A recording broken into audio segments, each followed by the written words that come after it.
हरे कृष्णा। विजया एकादशी व्रत महामहोत्सव की जय। हरे कृष्ण। आज के আমরা বিজয়া একাদশী সম্বন্ধে জানব। তো একাদশীর ব্রত খুবই গুরুত্বপূর্ণ, আপনারা জানেন। এই একাদশীর দিনে ব্রত করতে হয় এবং দশমীর দিন থেকেই এই একাদশীর ব্রত করা উচিত। দশমীর দিনে আমাদের কাঁসার পাত্রে ভোজন, আমিষাহার, নেশা, দ্রুতক্রিয়া, মৈথুন এগুলো বর্জন করতে হয় এবং একাদশীর দিনে আমাদের পঞ্চরবি শস্য বর্জন করতে হয়। পঞ্চরবি শস্যের মধ্যে হচ্ছে ধান এবং ধান থেকে যা তৈরি, গম, গম থেকে যা তৈরি, জব, ভুট্টা, তেলবীজ এগুলো বর্জন করতে হয়। তো অবশ্যই আপনি একাদশীর দিনে অনুকল্প গ্রহণ করতে পারেন, সেটা সাবু হোক বা সবজি হোক। সবজি মানে হলো আপনার কাঁচকলা, পেঁপে, আলু, কুমড়ো এগুলো দিয়ে আপনি একটা সবজি বানিয়ে সানফ্লাওয়ার তেল বা ঘি দিয়ে, যদি খাঁটি ঘি হয়, তা দিয়ে রান্না করে খেতে পারেন। এবং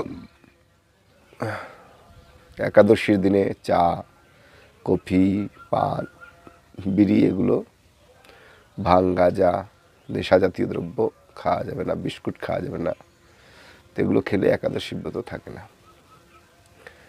এবং দ্বাদশীর দিনে সময় মতো পালন করতে হবে এবং পালনের সময় আমরা এই স্ক্রিনে দিয়ে দেব এবং বলে দেব, এবং পালনের মন্ত্র এবং সংকল্প মন্ত্র আমরা এই স্ক্রিনে দিয়ে দেব।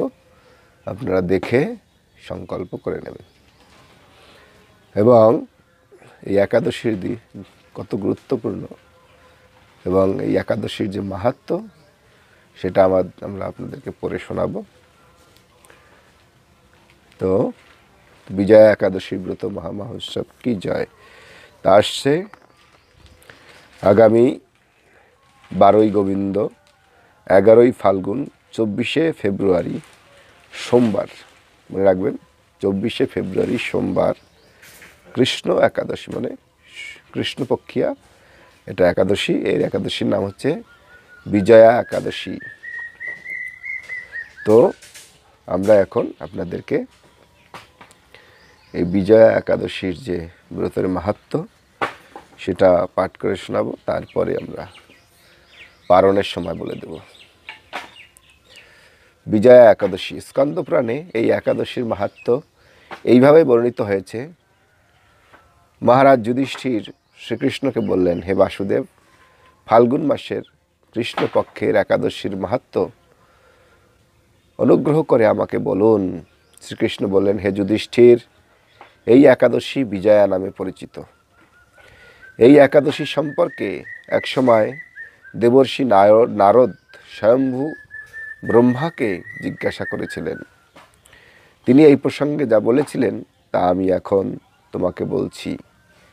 এই পবিত্র পাপ বিনাশকারী ব্রত মানুষকে জয় দান করে বলে বিজয়া নামে প্রসিদ্ধ। পুরাকালে শ্রীরামচন্দ্র 14 বছরের জন্য বনে গিয়েছিলেন। সীতা ও লক্ষ্মণের সঙ্গে তিনি পঞ্চবটী বনে বাস করতেন। সেই সময় লঙ্কাপতি রাবণ দেবী সীতাকে হরণ করে। সীতার অনুসন্ধানে রামচন্দ্র চতুর্দিকে ভ্রমণ করতে থাকেন। তখন মৃতপ্রায় জটায়ুর সাথে তার সাক্ষাৎ হয়। জটায়ু রাবণের সীতাহরণের সমস্ত বৃত্তান্ত রামচন্দ্রকে জানিয়ে মৃত্যুবরণ করে। তারপর সীতা উদ্ধারের জন্য বানররাজ সুগ্রীবের সাথে তিনি বন্ধুত্ব স্থাপন করেন। ভগবান রামচন্দ্রের কৃপায় হনুমান লঙ্কায় গমন করেন। সেখানে অশোক বনে সীতা দেবীকে দর্শন করে শ্রীরাম প্রদত্ত আঙ্গুঠি বা আংটি তাকে অর্পণ করেন। ফিরে এসে রামচন্দ্রের কাছে লঙ্কার সমস্ত ঘটনা কথা ব্যক্ত করেন এবং হনুমানের কথা শুনে রামচন্দ্র সুগ্রীবের পরামর্শে সমুদ্র তীরে যান। সেই দুস্তর সমুদ্র দেখে তিনি লক্ষ্মণকে বললেন, হে লক্ষ্মণ, কিভাবে এই অগাধ সমুদ্র পার করা যায় তার কোনো উপায় খুঁজে পাচ্ছি না। উত্তরে লক্ষ্মণ বললেন, হে পুরুষোত্তম, সর্বজ্ঞাতা আদিদেব আপনি, আপনাকে আমি কি উপদেশ দেব? তবে বাকদালব্য নামে এক মুনি এই দ্বীপে বাস করেন। এখান থেকে 4 মাইল দূরে তার আশ্রম। হে রাঘব, আপনি সেই প্রাচীন ঋষি শ্রেষ্ঠকে তার উপায় জিজ্ঞাসা করুন। লক্ষ্মণের মনোরম কথা শুনে তারা সেই মহামুনির আশ্রমে উপনীত হলেন। ভগবান রামচন্দ্র ভক্তরাজ সেই মুনিকে প্রণাম করলেন। মুনিবর রামচন্দ্রকে পুরাণ পুরুষ বলে জানতে পারলেন। আনন্দ ভরে জিজ্ঞাসা করলেন, হে রামচন্দ্র, কি কারণে আপনি আমার কাছে এসেছেন তা কৃপা করে বলুন। শ্রী রামচন্দ্র বললেন, হে মুনিবর, আপনার কৃপায় সৈন্যসহ আমি এই সমুদ্র তীরে উপস্থিত হয়েছি।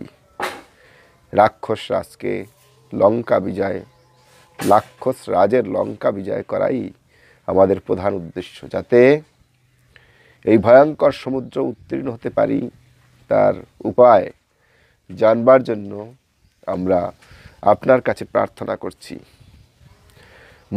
মুনিবর প্রসন্ন চিত্তে পদ্মলোচন ভগবান শ্রী রামচন্দ্রকে বললেন, হে রাম, আপনার অভীষ্ট সিদ্ধির জন্য যে শ্রেষ্ঠ ব্রত করণীয় আমি তা বলছি।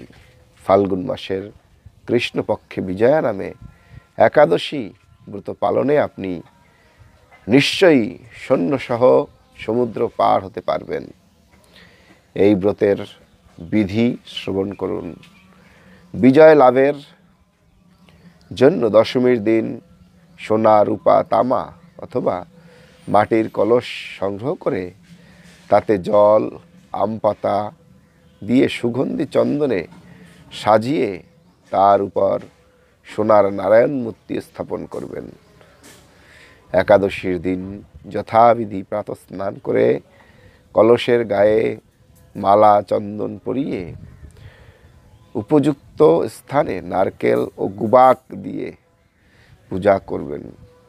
তারপর গন্ধপুষ্প, তুলসী, ধূপ, দীপ, নৈবেদ্য ইত্যাদি দিয়ে পরম ভক্তি সহকারে নারায়ণের পূজা করে হরিকথা কীর্তনে সমস্ত দিন যাপন করবেন। রাত্রি জাগরণ করে অখণ্ড ঘি প্রদীপ প্রজ্বলিত করবেন। দ্বাদশীর দিন সূর্যোদয়ের পর সেই কলস বিসর্জনের জন্য কোনো নদী বা সরোবরে বা জলাশয়ের কাছে গিয়ে বিধি অনুসারে পূজা নিবেদন করে তা বিসর্জন করবেন। তারপর ওই মূর্তি বেদজ্ঞ ব্রাহ্মণকে দান করবেন। এই ব্রত প্রভাবে নিশ্চয়ই আপনার বিজয় লাভ হবে। ব্রহ্মা বললেন, হে নারদ, ঋষির কথা মতো ব্রত অনুষ্ঠানের ফলে তিনি বিজয়ী হয়েছিলেন। সীতা প্রাপ্তি, লঙ্কা জয়, রাবণ বধের মাধ্যমে শ্রীরামচন্দ্র অতুল কীর্তি লাভ করেছিলেন। তাই যথাবিধি যে মানুষ এই ব্রত পালন করবেন তাদের এই জগতে জয় লাভ এবং পরজগতে অক্ষয় সুখ নিশ্চিত জানবে। হে যুধিষ্ঠির, এই কারণে এই বিজয়া একাদশীর ব্রত পালনের অবশ্যই কর্তব্য। এই ব্রত কথার শ্রবণ কীর্তনের মাত্রই বাজপেয় যজ্ঞের ফল লাভ হয়। তো হরে কৃষ্ণ, আপনাদের এতক্ষণ আমরা ভগবত সেই একাদশীর ব্রত মাহাত্ম্য পাঠ করে শ্রবণ করিয়েছি। এখন আমরা পালনের যে সময় সেটা আপনাদেরকে বলে দেব এবং আপনারা যথাবিধি যথাসময়ে পালন করে নেবেন। তো এই একাদশী যেহেতু 24 তারিখে আমরা পালন করব, তো 25 তারিখে আমরা পালন করব। 25 তারিখে যারা মায়াপুর এবং তারা আশেপাশে আছেন তারা 6টা 1 থেকে 9টা 53-এর মধ্যে পালন করবেন। যারা ইম্ফলে এবং তার আশেপাশে আছেন তারা 5টা 40 থেকে 9টা 31-এর মধ্যে পালন করবেন। যারা গুয়াহাটিতে আছেন তারা 5টা 50 থেকে শুরু করে 9টা 40-এর মধ্যে পালন করবেন।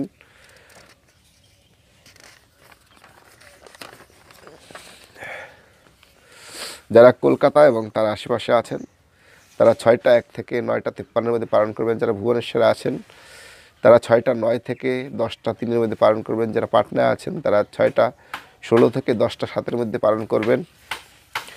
যারা কাঠমান্ডু এবং তার আশেপাশে আছেন তারা 6টা 32 থেকে 10টা 22-এর মধ্যে পালন করবেন। যারা চেন্নাই এবং তার আশেপাশে আছেন তারা 6টা 26 থেকে 10টা 23-এর মধ্যে পালন করবেন।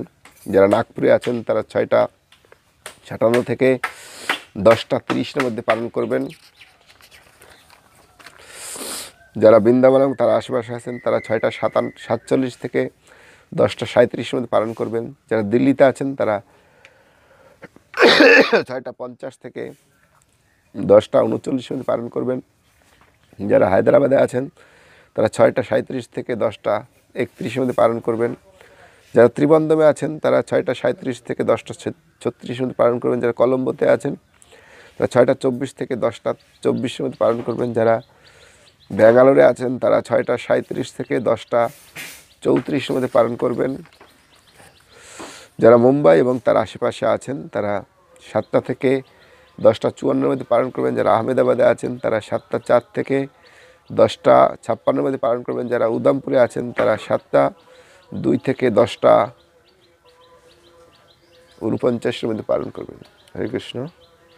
তো সবাই যথাবিধি ব্রত পালন করবেন এবং বিজয়ী লাভ করবেন এবং সঠিক সময়ে পালন করবেন। হরে কৃষ্ণ।